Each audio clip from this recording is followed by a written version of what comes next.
Hello everyone and welcome back to More Wallflower. Today we're going to talk about all the books that I read in January. January was actually a really good reading month for me. I read a lot, partially thanks to Webtoon. I got really addicted to Webtoon for some reason and I ended up reading a lot of work from there. So let's get started with all of the Webtoons that I read. The first Webtoon that I read this month was Ozora. I don't know how much I need to talk about this for you to go and read it because it is genuinely so good. Ozora is a fantasy graphic novel about a prince called Ozora and how his reign is at war or almost at war with this other race. So Prince Ozora and all of the people inside his kingdom are parts of the human race, but then there's this other race that I don't remember the name of them, but they are like these mythical creatures, whatever they are. They have like special magic powers, and there is also another group of creatures that has like extra strength or something, and that group and the magical group are like somewhat like friends. They kind of have like a truce going on, and this group is kind of like indifferent to humans, but the magical group hates humans. It's a whole thing. There's a whole like magical system around it. It's very fantasy-esque. I didn't like it for the fantasy element. Like, I think it's well done and I like where it's heading, but for me the thing I like the most about this story is the representation, because Prince Ozora is a trans prince who is also starting to explore his gender identity, and then we also have like bi representation and sapphic representation and just a bunch of stuff inside this little story. And the other thing that I really like about this story is just the art. The art is like my favorite. This is my favorite art. Here, have it. I've always been a fan of this type of art style. I don't know how to describe it. I don't know like what is the name for this art style or anything like that. It is like realistic but not super realistic. I don't know how to describe it, but I love this art style. I have been chasing this art style for years. I remember there being multiple different artists inside the BTS community who would do like this type of art as well of the boys, and I don't know what it is about it, but I love it. I love it, and it is beautiful, and I'm obsessed with it. This isn't actually a book that is out yet. Like, it hasn't been published. It doesn't have an ISBN or anything like that. It is just on Webtoon for now, but in my opinion it should be published because I think it is good enough to be actually published, like a Heartstopper or a Lore Olympus or whatever. So yeah, I cannot talk highly enough about this. This is a 5-star for me. Then after I finished Ozora and I had like this empty space in my heart, I went and looked for another webtoon, and I found this really cutesy one called Boyfriends by Ref Rainbow, or Ref Rainbow, however you pronounce that. And this is like a total shift from Ozora because it's just slice of life type of content. Kind of reminds me of like Sarah Scribbles in a way that is just like random little vignettes of stuff that's happening to this group of people, and it is about a poly relationship between 4 guys, and it kind of just follows them since they're at uni until I think after they're out of uni. I read volume 1 to 3, and at least at the end of volume 3, 2 of them, I believe, were getting out of uni already. It is just really cutesy. In the beginning, there was nothing really of substance. You were just seeing them being cute and doing like all of these little, relationship thingies. But then as the volumes went along, it started developing the characters a bit more. You could see like their insecurities, and they were much more explored. We also learned more about like their backgrounds and all of those things, like where they came from and why they decided to do what they do, how they became them.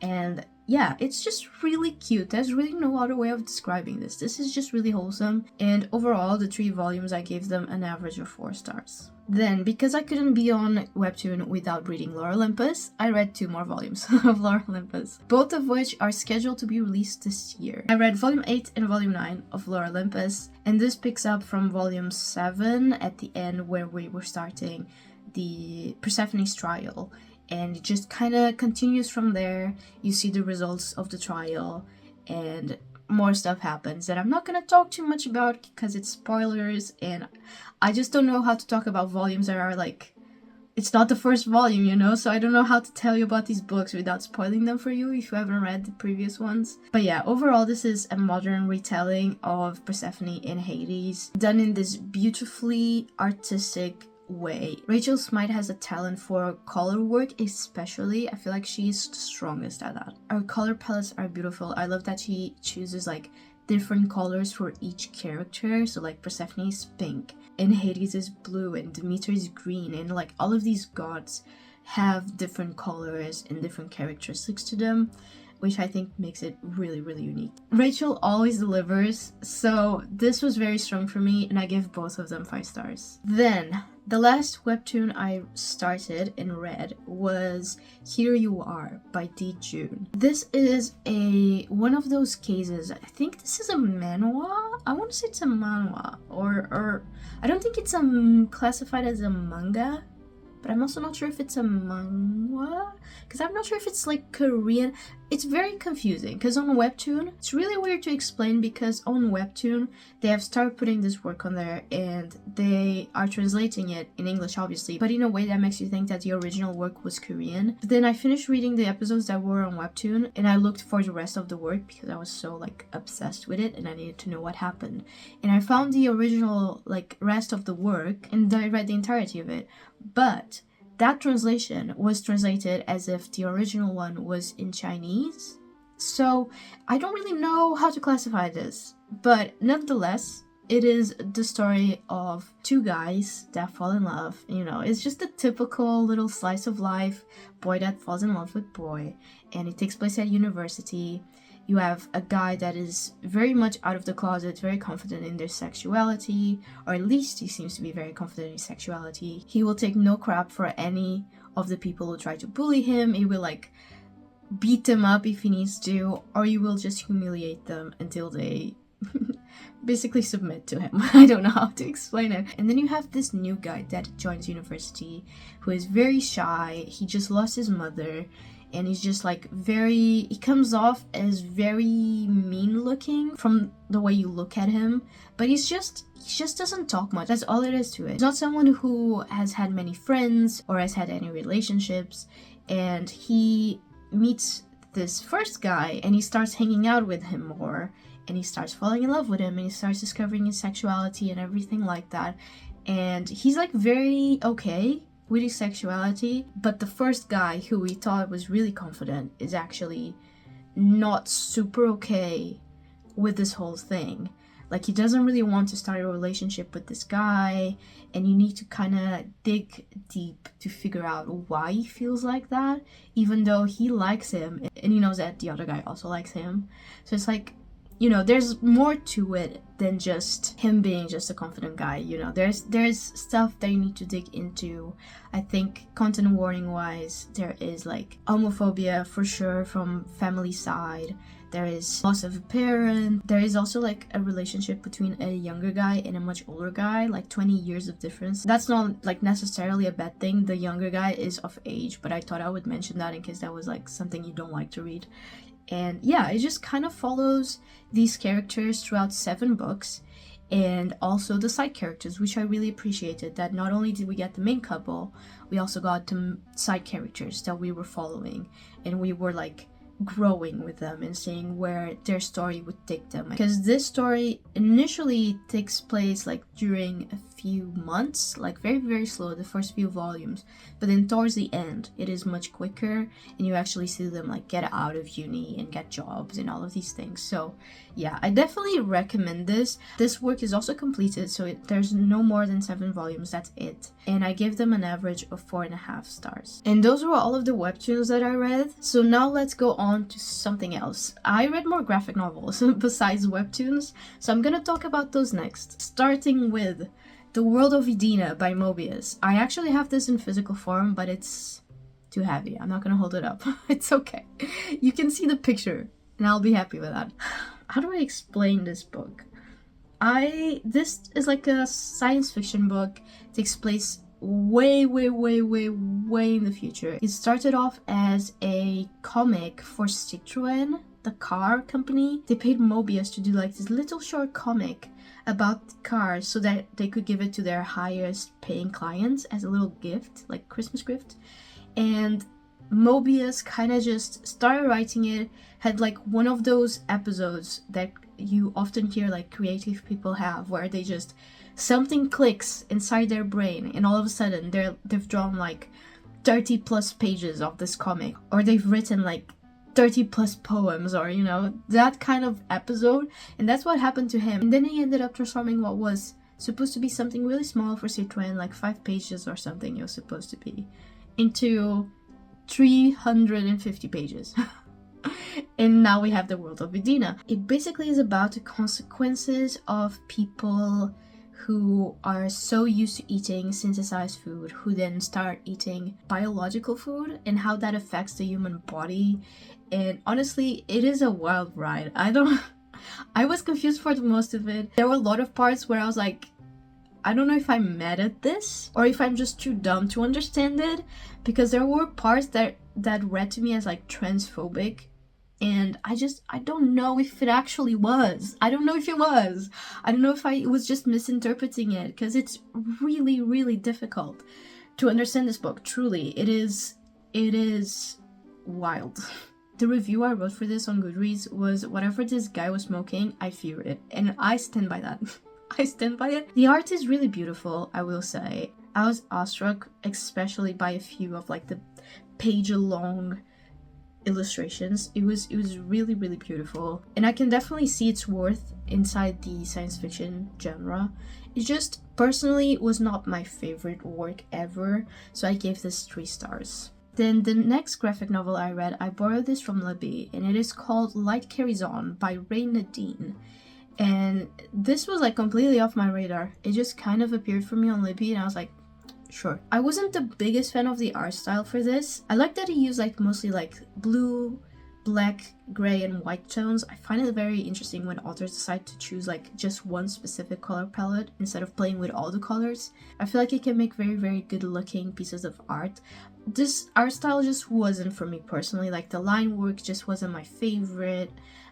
Story-wise, I didn't think it was anything too whoa, like groundbreaking or anything. This is a story of a guy that gets a camera from a secondhand store, and when he goes to shoot a picture, so it is a analog camera, I think, and when he goes to shoot his first picture, this ghost that was possessing the camera comes out and kind of possesses him, and then they go from there. And this ghost, we later find out, was murdered. So the whole story is basically them falling in love while trying to figure out who murdered him and why. Which sounds like a very cool concept, but it didn't do anything new for me personally, so I give this 3 stars. The last graphic novel I read this month was The Sad Ghost Club by, let me check the name, Lise Meddings. I didn't need to do that because you have the picture on the screen, so I don't know why I just did that, but it's okay. It is very cutesy.